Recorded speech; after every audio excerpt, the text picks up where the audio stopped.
And first of all, thank you for having me here, and I wish you guys are having a very informative afternoon. My name is Sherif Akram Metwalli. I'm a consultant of colorectal, bariatric, and proctology. We specialize in incontinence with a special interest. We have patients coming from all over Europe for especially the incontinence surgery.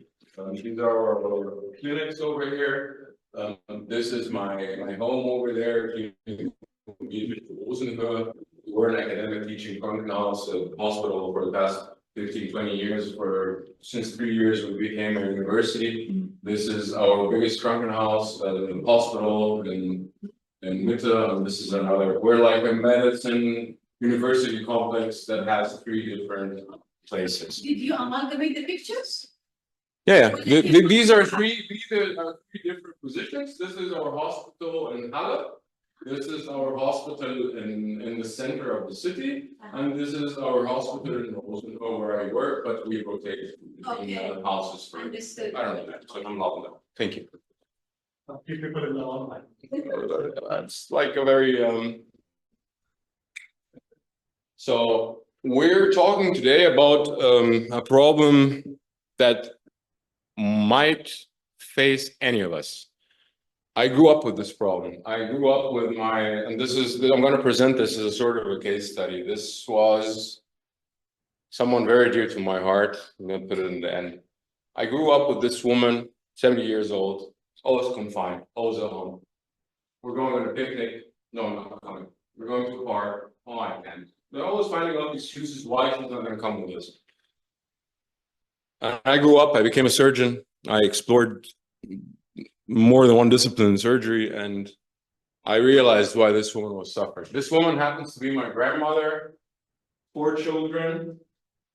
When I asked later on, she's had a sphincter problem during the birth because his children or her babies were well structured. So this problem that this woman faced stayed with her for 30 years. She stayed for 30 years at home. She didn't come with us. She did not come to social occasions, and she never talked about it. So what I'm offering today is a solution to this problem. It might not be your best solution, but it is definitely a tool. You're going to help a lot of people with what we as doctors sometimes don't see, the quality of life. The quality of life is important in such patients. So what do these patients complain about? They come and say, doctor, hello, I don't know, it feels, I have a little bit of pressure, I can't really control my stools. And then you come to the continence disorders.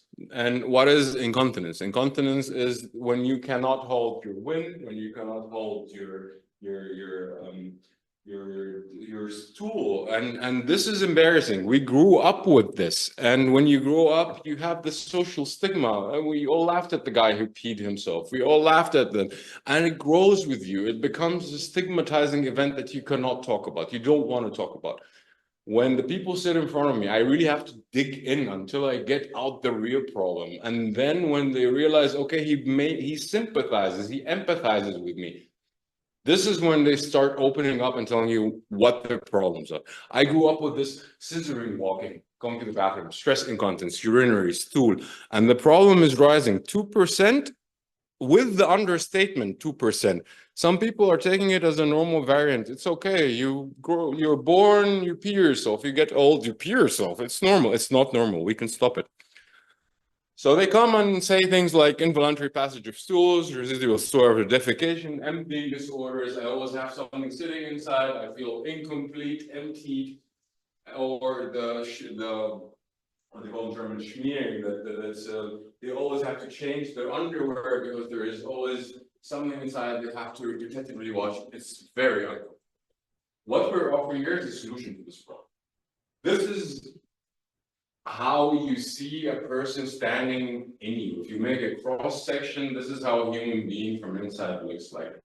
From the back, you have the spine, and then you have here your down where your intestines, and then you have here the foreign compartment, the interior compartment. And I think the Germans are doing this in a very nice way, that they're putting this all together in a management concept. It's this is not seen as a single organ, it's called a structure that is very well connected to each other. And this is why we have something called the pelvic floor board, where we present these cases and a multidisciplinary approach to correct here. This is mainly my area of expertise, and that here belonging to the urologist, and here, therefore, the anterior compartment where the gynecology then comes in play. So we are offering, this is the mechanism how it works, the descent of the pelvic floor. We're working against gravity, and we're not doing a good job maintaining the training exercises to stop that from happening. So this is the pathologies and how it happens. When we're talking about continence, we're talking about a multi-aspect problem. It's not just your sphincter from down there. It's the combination of the organs, how they hold themselves, how the patient acts in pelvic floor training, yes or no. But this is, we're just going to go through the pathology and how this happens. The treatment methodology that we're proposing over here, it addresses more than one problem. First of all, it addresses the problem of sphincter insufficiency that is directly related to birth trauma. So you have here like an opening that's, I don't know, it's extended 5-6 centimeters, and you have a head over here that has to come through the vagina. It has to cause some sort of injury. And then the whole process of pressing and straining, I've been through that once, it's very stressful to everything, and increasing the abdominal pressure, and I believe to an explosion extent. So you press, and this happens with chronic constipation, with pregnancies, and any other pathology that can cause this. So what happens is you have an overstretch of the tissues over here. And this is what we call a rectocele. So you have here a rectal vaginal septum. This is a septum that should be intact between the vagina and the rectum. So what happens is, it's just like wearing a t-shirt, and you stretch it until you hear the sound and you don't really see it there. So this is what happens. What happens is this rectocele here causes that the patient, when they go, they have their regular stools, but they always have a feeling that something is sitting over here. And you can find it out very easily with the clinical investigation if the patients have rectocele or not. And it's very easy. It's just, I believe, a matter of equilibrium. How long does it take until we lose the balance? Until the balance tips. So this is the mechanism how this goes. And you start pressing until the rectocele comes to play. And then when the descent and the rectocele, more than one factor come together at play, they come to us and tell us, sorry, we're getting incontinent. What we use is the MRI and ultrasound settings, and we put to it a manometric study always. So the sphincter apparatus, what we find with the regular ultrasound or the MRI finding, we find ventral gaps, usually the external sphincter between 10 and 2 o'clock. Why 10 and 2 o'clock? These are the preferred locations.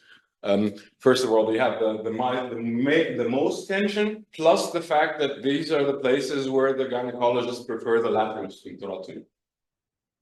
So the gaps in the pupil-patellar levator any muscles, it depends on the amount of pressure that was applied to the pelvic floor and the degree of discrepancy between the limbs of the muscle.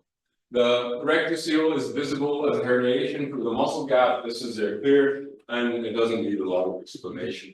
And interocele or cystocele, this is what happens, and these are the other disciplines that come with us to play. The urologists, interocele, this is what we correct, the cul-de-sac phenomena, intussusception, and these are all the findings that you find. When you say this person has a pelvic floor prolapse, when he's going more than 3 centimeters below the resting position. If we go back a couple of slides, we're going to find that the resting position should be over here, and when it goes 3 centimeters lower, and you see this in the dynamic MRI, this is the gold standard of like our examinations, it goes and it seriously drops.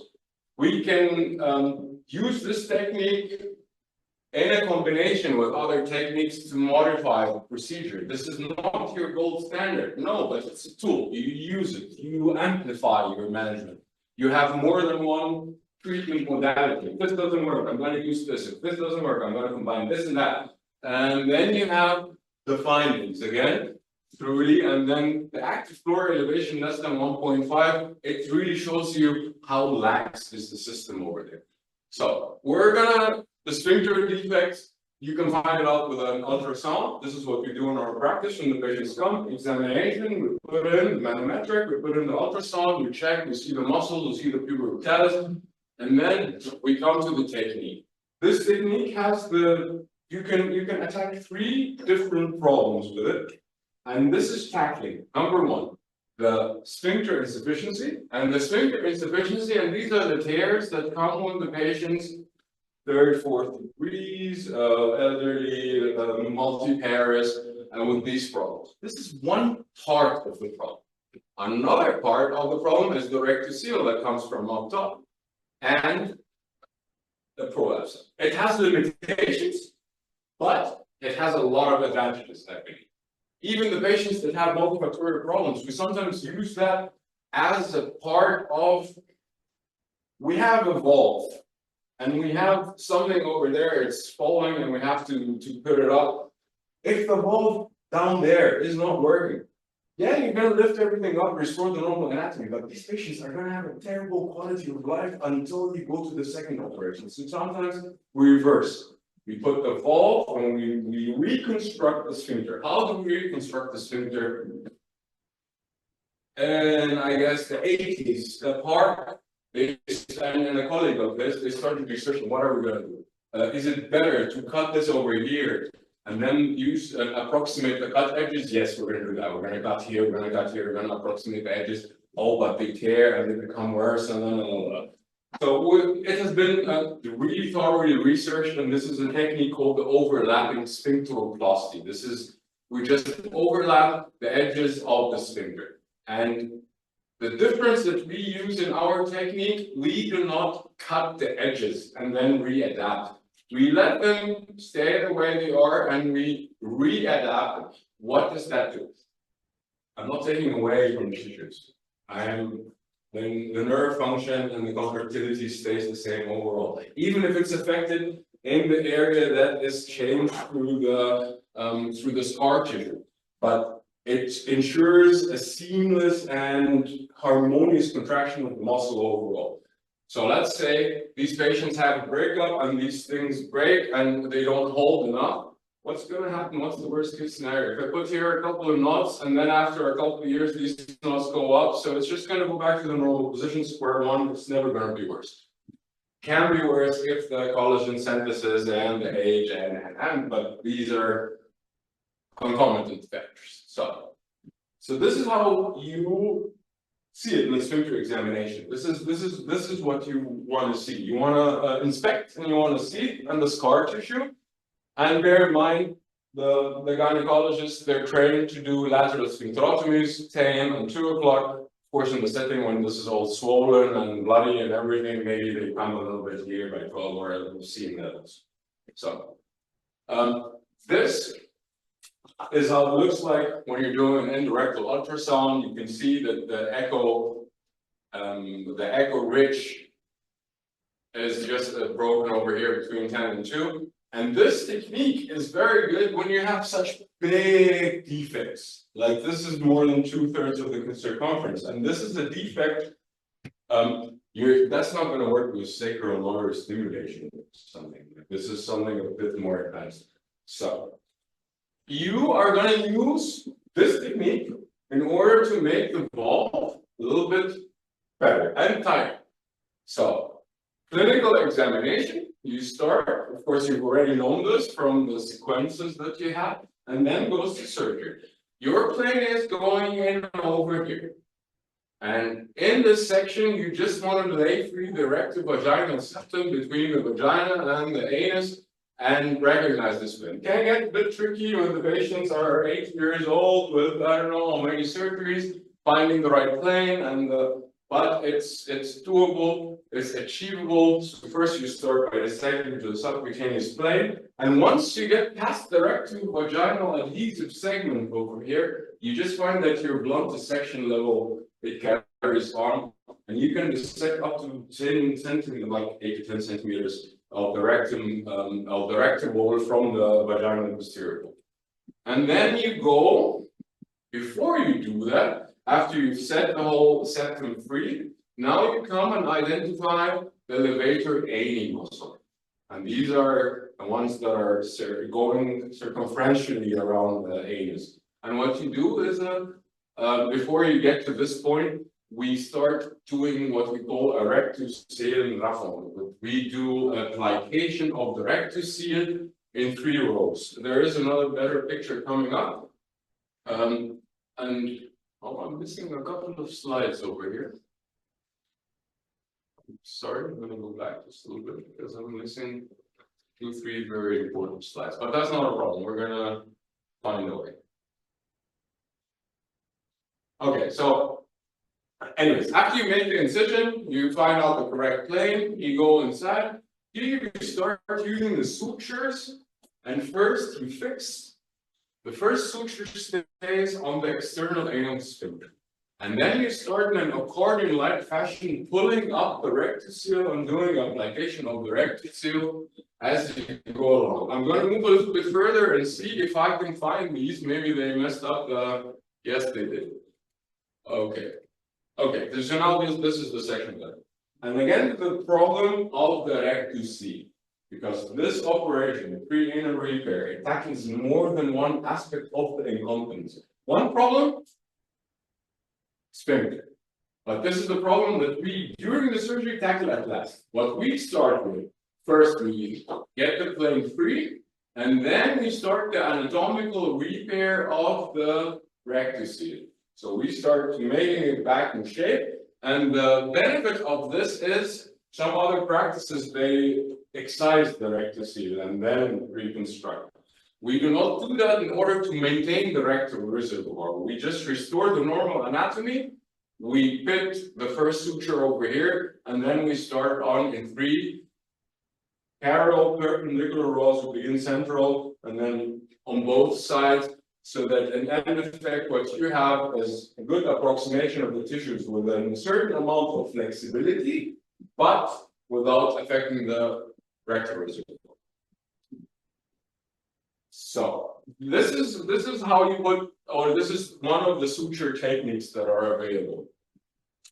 But what we do, first stitch goes over here. You just fix onto the external anal sphincter, and you start saying 1 stitch, pulling, 1 stitch, pulling, 1 stitch, pulling. So what you do is you bring this section to you over here, and you start making it straight again and not affect the reservoir. So we do this in 3 parallel suture techniques, and this is when we are pulling back after putting the rectus-seal back and restoring the normal anatomy. This is how we go back, and then you find that you have over here your vaginal opening, and going back to the picture that I just showed you, you find the limbs of the levator ani, and what you do is you start approximating with sutures here, the space between, and this is in itself a restorative function to the pelvic. And this is, I'm sorry for my, I was worried about copyright issues, that's why I had to improvise. So this is, again, we go to the details. I think the slides are doubled over here. So this is, again, finding the levator ani and then adapting them with sutures, and this is how it looks in the end. So this is, I have seen a lot of other studies where the extent of this section over here is really extensive. I've seen a couple of pictures where it goes all around and all that. What we have is 2 to 4 centimeter incision. The patients, we're going to get to that later, but they have excellent results afterwards, and a significant increase in the quality of life setting. I mean, it's unbelievable. The surgical procedure in itself, these are the details again, just written. You start by an incision, you dissect through the rectovaginal septum, and then you start.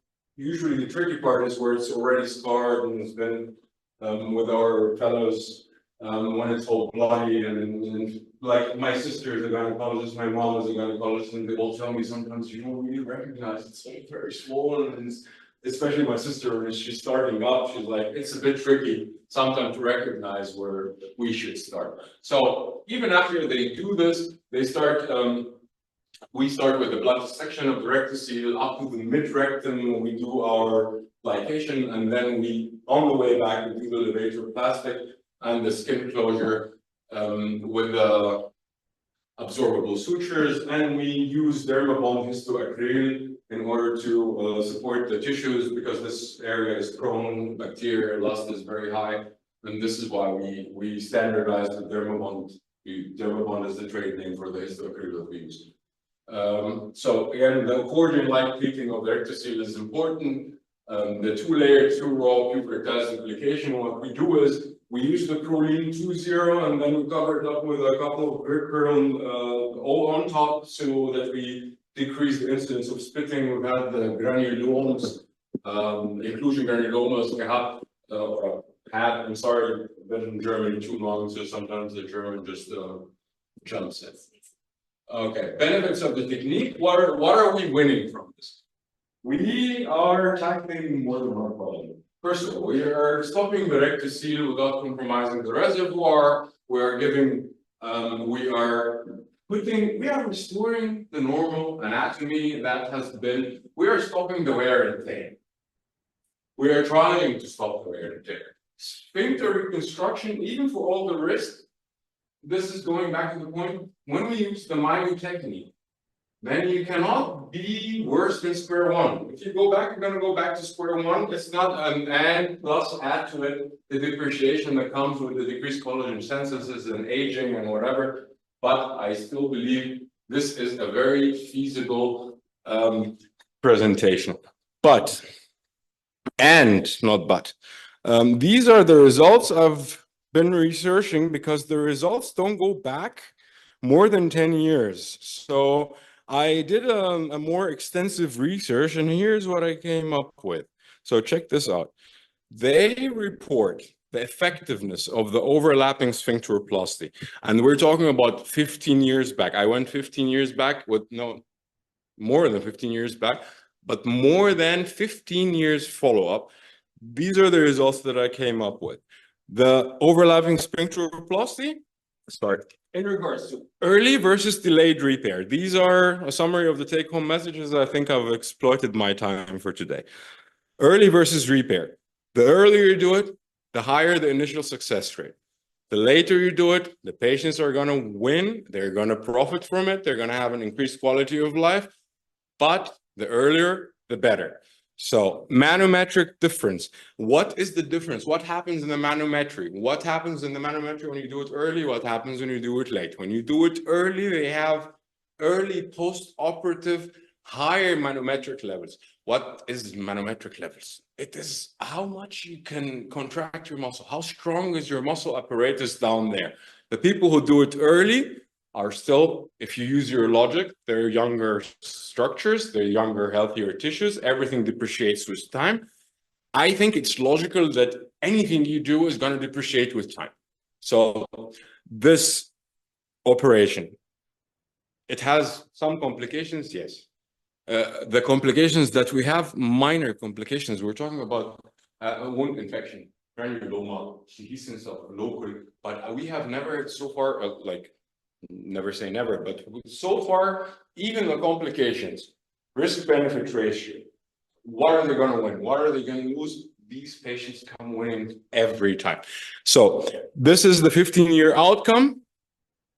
Manometric findings. Long-term studies suggest that although anal pressures decrease over time, the decline is more gradual in patients who had early repairs. Patient satisfaction, even at 15 years after surgery. Patients report a majority of patients express satisfaction with their decision to undergo sphincteroplasty, especially when it has led to an improvement in the quality of life.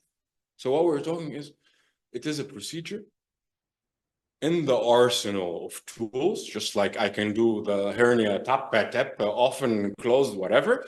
It's a tool to have, and it's up to the surgeon, because continence and incontinence and like from my background in bariatric surgery, these are individually tailored approaches. Every patient is different. Every patient has a different constellation. Even if the guidelines give us an update, or the guidelines are recommendations, but people are special.